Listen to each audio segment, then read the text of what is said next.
Welcome to শিরিনস kitchen. আজকে আপনাদের দেখাবো পারফেক্ট দুধ সেমাই রান্না। ঈদের দিনে লুচি বা পরোটার সাথে এই দুধ সেমাই অনেকেই খুব পছন্দ করে। চলুন তাহলে দেখে নিই। পারফেক্ট দুধ সেমাই রান্না করার জন্য প্রথমে একটা সেমাইয়ের প্যাকেটের অর্ধেক নিচ্ছি। 200 গ্রাম প্যাকেট অর্থাৎ 100 গ্রাম আমি এখানে নিচ্ছি।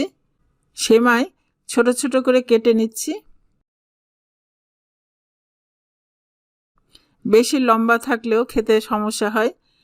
যে পাত্রে ভাজবো সে পাত্রে ঢেলে নিলাম। ভাজার সময় আমি ঘি বা গরম মশলা কিছু ব্যবহার করব না। আরেকটা কথা বলা হয়নি, দুধ সেমাই রান্নার জন্য সেমাই বেশি ডিপ কালারেরটা কিনবেন না, কারণ যে সেমাইটা ভাজা বেশি সেটা আরও ভাজলে আরও কালচে কালার হয়ে যায় এবং দেখতেও ভালো হয় না, খেতেও ভালো হয় না। সেই জন্য সবসময় লাইট কালারের সেমাইটা কেনার চেষ্টা করবেন। সেমাই শুদ্ধ সসপ্যান চুলায় দিলাম। চুলার জাল মিডিয়াম লোতে রেখেছি। 5 মিনিট সেমাইটা ভেজে নিলাম। সসপ্যান চুলায় দিয়ে দুধ দিচ্ছি 4.5 কাপ অর্থাৎ 4 কাপ আর হাফ কাপ। এখানে আমি 250 ml মেজারিং কাপ ব্যবহার করেছি। অন্য পাত্রে ঢেলে নিচ্ছি।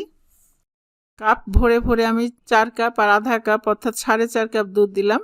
দুধ ফুটে গেছে, নেড়ে দিচ্ছি। আপনারা যদি ঘিয়ের ফ্লেভার দিতে চান সেমাইয়ের মধ্যে, তাহলে দুধের মধ্যে 1 চা চামচ ঘি দিতে পারেন। সেমাইতে অতিরিক্ত কিছু না দিলেই ভালো। নারিকেল ব্যবহার করতে পারেন, কিন্তু আমি এখানে ঘি ব্যবহার করছি না। 1 চিমটি লবণ দিচ্ছি, কিন্তু এই অল্প লবণে সেমাইয়ের স্বাদ অনেক বেশি করবে। লবণ কোনোভাবেই বেশি দেওয়া যাবে না। 2টো এলাচ খোসা ফেলে গুঁড়া করে দিয়ে দিচ্ছি। 3/4 কাপ চিনি দিচ্ছি, কারণ এখানে দুধ এবং সেমাই দুটোকেই মিষ্টি করতে হবে।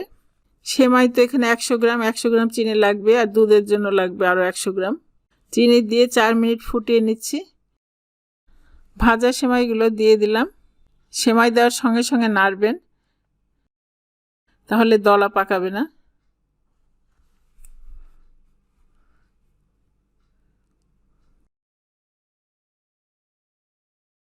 চার মিনিট ফুটানোর পর চুলা বন্ধ করে দিলাম।